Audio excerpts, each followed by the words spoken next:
concentration part 1. Sorry, I'm just trying to get all my pieces here together so I've got it all sorted out. Okay, so as we mentioned before, we typically work with aqueous solutions, right? So we already know the solubility rules and all that, so we know which materials will dissolve in water. And we indicated that in lab we're not going to mix gases because that's going to be very dangerous for us. Mixing two solids tends to take so long that it's not worth the time trying to do a reaction like that. And so typically you will be mixing solutions. Occasionally maybe a solution in a solid or something like that, but there's always sort of a solution involved. The solutions are typically aqueous solutions. However, when you move on to organic chemistry, there is also solutions in other solvents, in organic solvents. But Chem 1A mainly deals with aqueous solutions where water is the solvent. All right? So you know already how to prepare a solution. You've done this millions of times at home. Whether it's making, iced tea, you have iced tea and you add sugar to it, and that's now a solution that has sugar in it, right? You have prepared, salty water. You've done all sorts of things where you've taken something and added it to water and the material has disappeared in water, either because it was either because it dissolved or because it dissolved and dissociated, right? And so NaCl, that's a salt. When we place it in water, it's a soluble salt because all salts from 1A, family 1A are soluble. And so when you take sodium chloride and you add a lot of water, you get salty water. And we're talking about a lot of water. We're not talking about taking a pound of salt and adding 1 drop of water. Clearly that's not going to work. But you take a couple of spoonfuls of salt and you can get them to dissolve in a cup of water. Okay? Sodium chloride would be called your solute. Water is your solvent. And the mixture of the two is your solution. Okay? And so these are the terms we will be using. We will be adding different things to water, not just sodium chloride. So the material we're adding to water is the solute, water is the solvent, and this is the solution. Please be aware that you have to pay attention to what's what. The volume of water will not necessarily match the volume of the solution. This is a concept that is really difficult for many reasons in Chem 1A, but particularly in Chem 1B for students to get across. If you combine water with water, you combine 1 liter of water. With 1 liter of water, you get 2 liters of water. I do not disagree with that. But once you start adding something else to the water, the intermolecular forces, the forces between the water and the material being added, might be different, which change the density of the material to be different than the density of water. As such, then the volume might not be the same. And so, yes, if you just add 3 grains of salt to a cup of water, yeah, I agree that the volume of water and the volume of solution would be the same. But we don't work always with dilute solutions like that. We often put a lot more salt in the water, and now you have to realize that there's no requirement for the volume of water and the volume of the solution to be the same, okay? Now, you already know how to do percent by weight. We've already discussed percent by weight. You had percent by weight problems with solutions, as well as percent elements in a compound. So, if you want to know what's the percent of sodium chloride in salty water for a solution you prepared, you would take the mass of the solute, sodium chloride, and divide by the mass of the whole, which would be the mass of the solution, not just the mass of water. And that's great. You will find that, when you purchase solutions in real life outside of a chemistry lab, it's all in percent. Your bleach is a certain percent sodium hypochlorite in water and whatever else they add in it for smell. Your acetic acid is 5% acetic acid in water. But that's because we do things in percent for the real world because they don't understand the concept of moles. For us, we can't deal in percent when we're actually doing chemical reactions, because chemical reactions are not based on percent.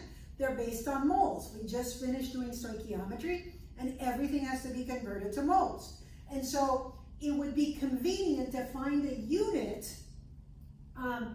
for measuring the concentration, how much solute you have in the solution in units of moles, so that the information is there quickly because you're mixing solutions, right? So you want to know how many moles you put in when you took, say, 100 ml of solution, all right? So we're going to have to define a new property of solutions that allows us to extract the moles from it quickly. And the property is called molarity. And so that's a new unit of concentration. There are many units of concentration, but we mainly emphasize percent by weight and molarity in Chem 1A. We bring in other units of concentration for Chem 1B, okay? So molarity is tell me the moles of the solute, so the moles of sodium chloride over the volume of solution in liters. So the volume of the salty water once it's completely prepared, all right? So this is not asking for how much water did you put in. And so a lot of students, again, keep making that mistake when doing this. So it's a fairly straightforward chug and plug, or if you just want to follow units, then you have to remember that molarity is moles over volume, and the volume has to be in liters. You also have to remember once the solute, once the solution. We often use a capital M to express it so that it's easier than writing out molarity, okay? So if we just look at this problem here, we have 58.5 grams of NaCl, right? Because it's moles of NaCl, then we have to change this to moles. So 1 mole of NaCl is 58.5 grams of NaCl. That's the molecular weight. Again, remember, you would look it up. You would have a periodic table to look up that sodium's 23.0 and Cl is 35.5. So when you add 23 and 35.5, you get 58.5. Again, there are several, as a chemist, there are a lot of things that are stuck in my head permanently because of the work I do, right? So 58.5 divided by 58.5, this is 1.00 mole of NaCl, okay? And again, remember, the piece of data given to you had 3 sig figs, so I have the molecular weight to at least 3 sig figs, so that I don't lose sig figs because of poorly looking up a molecular weight. And so since this is division, 3 sig figs, 3 sig figs, that's why I write 1.00. Okay, and so then my molarity M is 1.00 mole of NaCl over 2.00 liters of solution. So my molarity is, I got 3 sig figs and 3 sig figs, so 0.500 molar in NaCl. All right? So I made the numbers pretty, so it would be fairly straightforward. But again, you can start having ugly numbers. Okay? Also remember, and I'll come back to this in a minute when I move the camera over, we have 3 unknowns here, right? So we have molarity, moles, and volume. Set 2 of them, and you can calculate the third. So I did a problem in which I gave you the information to find the moles, and the volume was given, so you could find the molarity. But you could also go molarity, I want a solution of this molarity, and I want so much of it, so tell me how many moles or how many grams I need. Or you could even go, I have so many grams, and I want to prepare this molarity, to what volume should I dilute this, okay? Again, notice I didn't say how much water should I add, all right? Okay, let me move the camera over.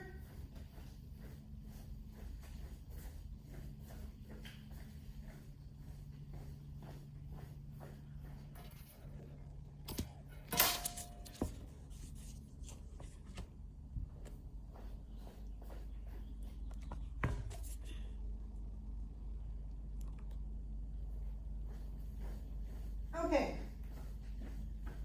so So now I have to get my calculator over here because I made the numbers uglier. Right? Boy, I don't remember what barium weighs. I think it's 137. And let me double check. Yeah, 137 it is. Okay. All right. So again, as I stated, I've added in one extra step here. Right? We had the mass, and you divide by the molecular weight. So if you want a more complete equation and you have a hard time still converting mass to moles, then that tells you what to do. All right? So we have how many grams of BaCl2, and again, barium chloride is soluble in water. All chlorides are soluble unless they start with silver 1, gold 1, mercury 1, lead 2. Right? There might be one more in there. Oh, and and copper 1. All right? Okay, so again, you can chug and plug and figure out which one's missing if you want. So you could do, I've got grams is what I don't know, so M is what I don't know. I have molecular weight, he's 137. This is 2 times 35.5, right, which is 71. So this ends up being 802. So 208 grams per mole is the molecular weight of barium chloride. So you have the mass, you can say 208 as the grams for the molecular weight. The liters, right? 575 ml is the same as 0.575 liters. So you can have 0.575 has to equal 0.123. And notice what I've done here. I can put all the units in, and I can, but I've made sure that all my units are correct. So this is in liters, this is in grams per mole, so I know my mass is going to be in grams, this is in molarity. So when I do the math, I know I've got the right unit, so 0.123 times 0.575 times 208 is 14.7 grams of BaCl2. So in all my problems so far, you've noticed that I've kept track of the units and all that, but often what happens when you're doing a test, you're trying to save time. I have an equation, I know I can chug and plug into it. I just have to make sure that the units I put into the equation are the correct units for this to work out, all right? So I converted my ml to liters, and then I put the liters in there to match that. I have my molecular weight in grams per mole, so it's there in grams per mole. I have my molarity, the units are M, so I put the unit M there. And so then I know that my little m, my mass, is gonna come out in grams. And then I can always backtrack and figure it out. I can go 14.7 divided by 208 divided by 0.575 gives me 1.229, that when rounded to 3 sig figs is 0.123. And again, as I said, you have to know what the solute is. So the molecular weight is a known value you can calculate. So you have molarity, mass, and volume of solution. Given 2 of these 3, then you can figure out the third one, okay? And so we've done 2 problems. In the first one, we calculated M. In this one, the molarity. That was, we found out 1 molar. In this one, we calculated the mass. And clearly, you could have one where it's go find the volume, all right?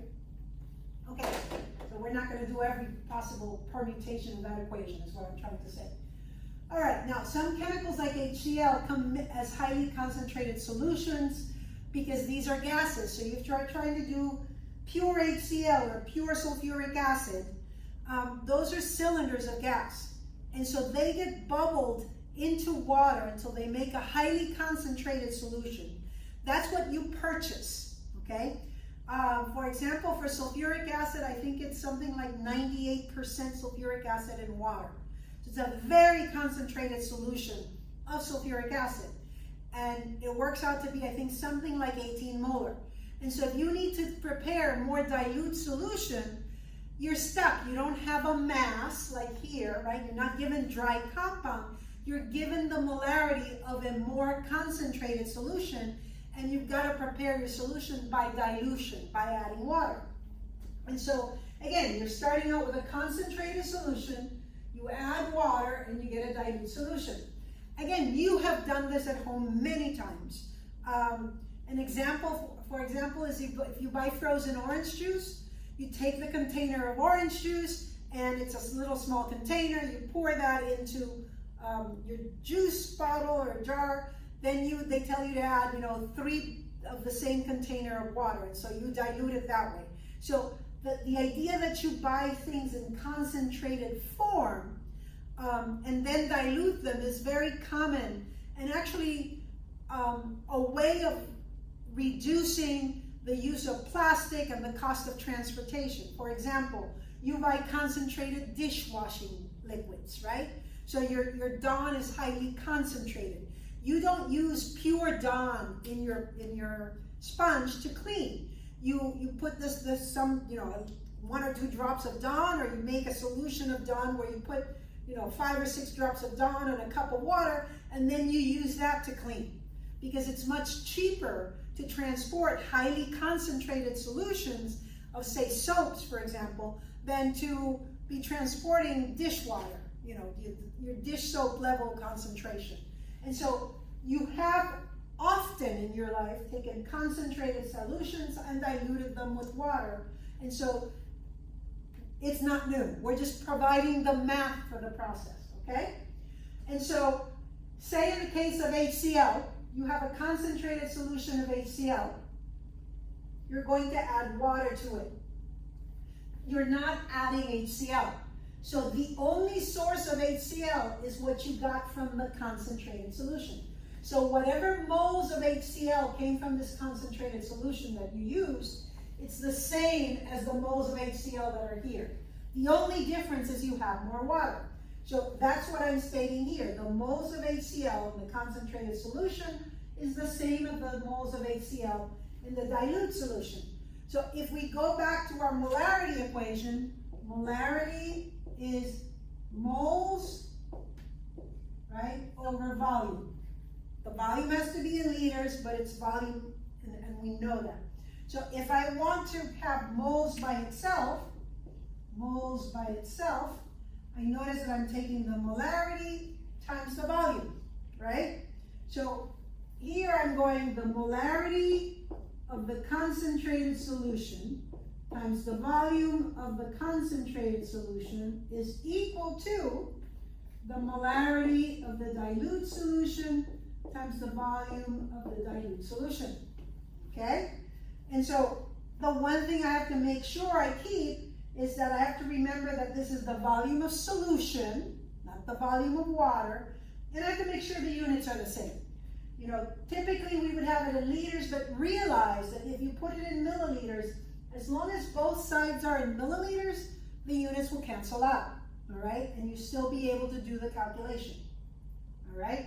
Often you will see this in Chem 1B as M1V1 equals M2V2, and this is for dilution, okay? And so, but since we call it concentrated and dilute, we put concentrated and dilute. Either way works. All right, so we have a problem on the next board, so let us move over there.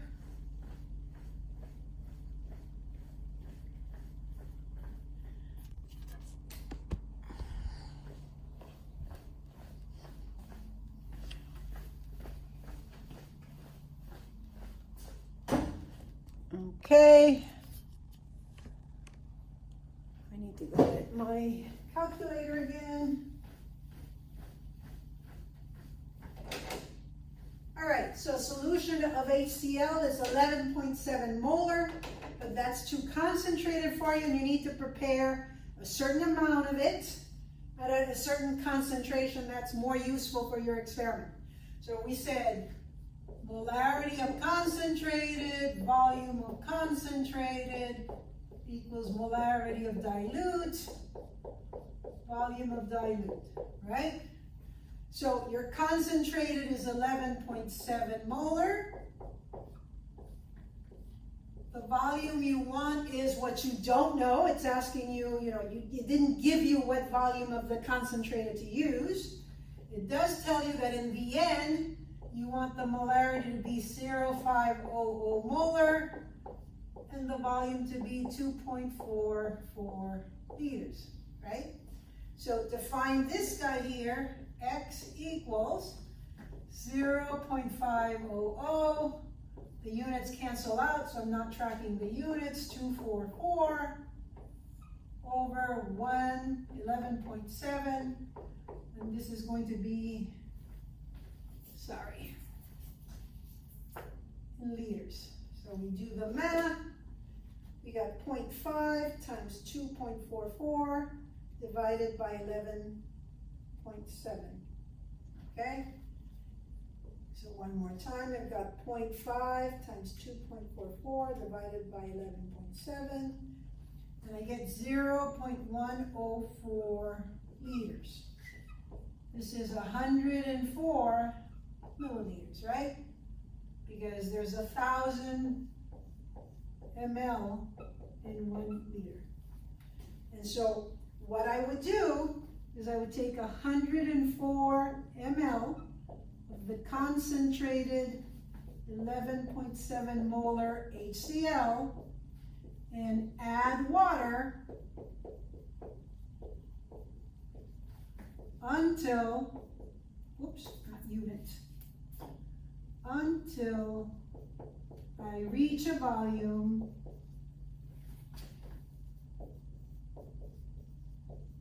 of 2.44 liters. Notice I did not say add 2.44 liters of water, right? I'm going to take 104 ml of these, and then I keep adding water until I get to the volume of 2.44 liters. And that'll give me a solution that is 0.50 molar, all right? Some people go, well, does it mean that you've added, right, 2.44 is 2,440, that's 104, so 6, 3, 3, 2. Does it mean that I added 2,336 ml of water? No. Again, you don't know what sort of interactions are occurring in a very concentrated solution of HCl. It could be that it's extremely dense. As you dilute it, the density changes. There is no requirement for this to be true. This is not necessarily the volume of water you'll be adding in there, because the density of these solutions changes as you change the concentration, all right? So that's why I'm saying until you reach the final volume of the solution of 2.44 liters. I'm not saying add 2.44 liters of water. I am not saying add 2.336 liters of water. I'm saying add water until you reach a certain volume. And again, a very important concept in Chem 1A, particularly in Chem 1B, and one that we will try to prove to you in experiment 11 when we ask you, is volume conserved? Okay, we know that mass is conserved, but the discussion here has greatly pointed out that volume is not conserved when you start mixing stuff, because densities will change as materials mix. And in particular, they will change with concentration, so you can't even easily predict what's going to happen, all right? We have a second part to this video having to do then with concentration stoichiometry, which is we start mixing solutions now, and from those solutions values, we're going to have to figure out stoichiometry, okay? All right, I'll leave this one here.